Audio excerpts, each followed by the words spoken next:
John had spent the last 75 years wondering if she still thought about him, if she ever returned to the bench where they last sat together, if time had erased the love they once shared. He had loved her with everything he had, but life had other plans. War separated them. Distance kept them apart. Fate was cruel, and for decades, he believed he would never see her again. But as he approached that same bench, now weathered with age, he saw someone sitting there. A woman, her silver hair tucked beneath a soft blue hat. His breath caught. Could it really be her? After all these years, had love finally found its way back to him? The old man walked slowly, his cane tapping against the pavement as he made his way toward the park. It was a crisp autumn afternoon, and golden leaves swirled around his feet, carried by a gentle breeze. He took a deep breath, the scent of the changing season filling his lungs.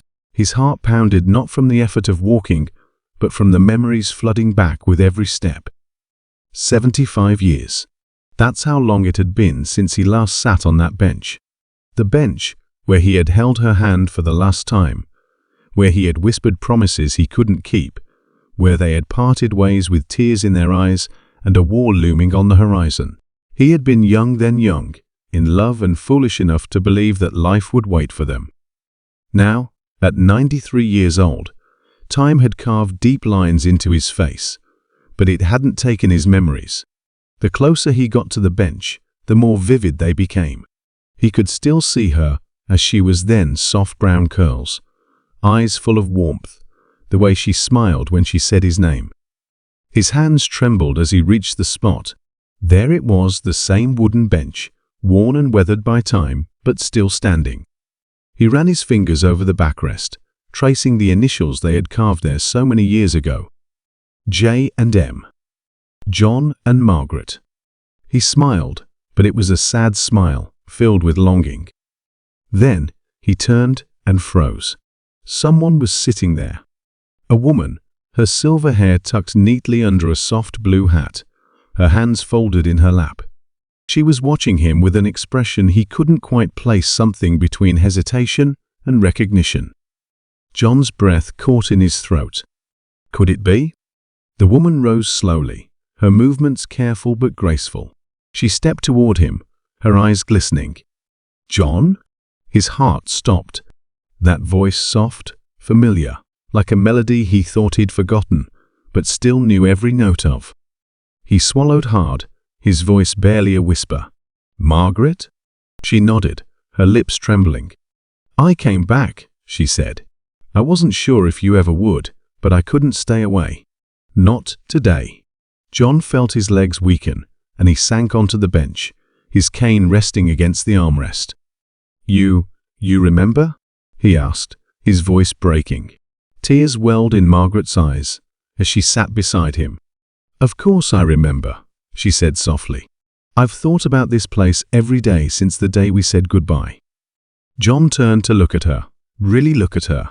She had aged, of course, just as he had. But the way she looked at him, the warmth in her gaze, was just the same. I thought I'd lost you forever, he admitted. When I came back from the war, you were gone. Margaret's expression darkened. I waited, John. I waited as long as I could.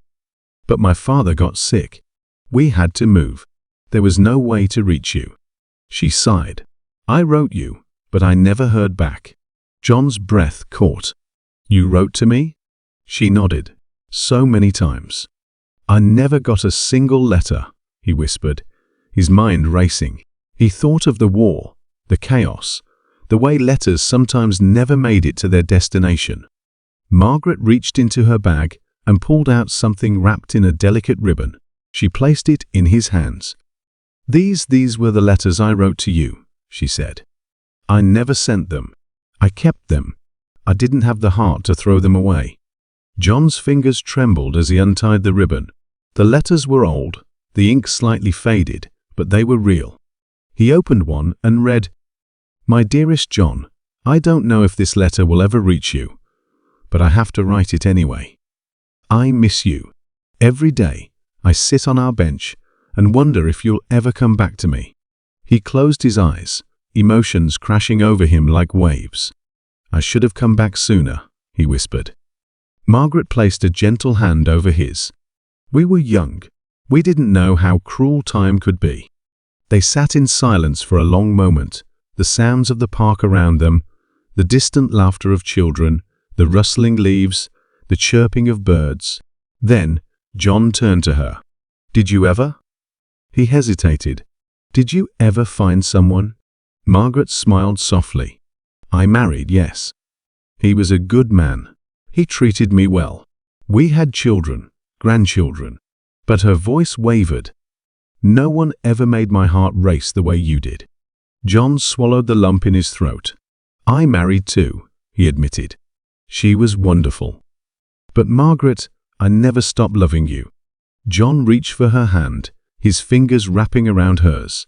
"We wasted so much time," he murmured. She squeezed his hand gently. "We have today." He smiled, a real, genuine smile. "Would you take a walk with me, Margaret?" She laughed, wiping away a tear. "I'd love to." Hand in hand, they stood from the bench, two old souls who had found their way back to each other, even after a lifetime apart. Neither of them spoke for a moment, afraid that if they did, the dream would shatter and reality would take this moment away. The world around them faded, people walking by, the distant hum of traffic, the rustling of leaves in the autumn breeze. None of it mattered. It was just them, standing together after 75 years of longing, of wondering, of hoping. John gently squeezed Margaret's frail hand, his touch trembling with emotion. "I thought I lost you forever," he whispered, his voice thick with years of regret and love unspoken. Margaret looked up at him, her eyes shining with unshed tears. "I waited, John," she said, her voice barely above a whisper. "Even when I didn't know if you were alive. Even when the world told me to move on. My heart never did." A lump formed in his throat as he brought her hand to his lips, pressing a gentle kiss against her knuckles.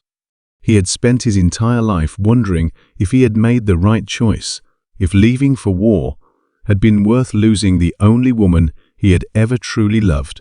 But now, standing here with her again, he knew the answer. "I should have come back sooner," he admitted, his gaze full of remorse. "I should have searched for you." Margaret shook her head and smiled, her wrinkles deepening with the warmth of it.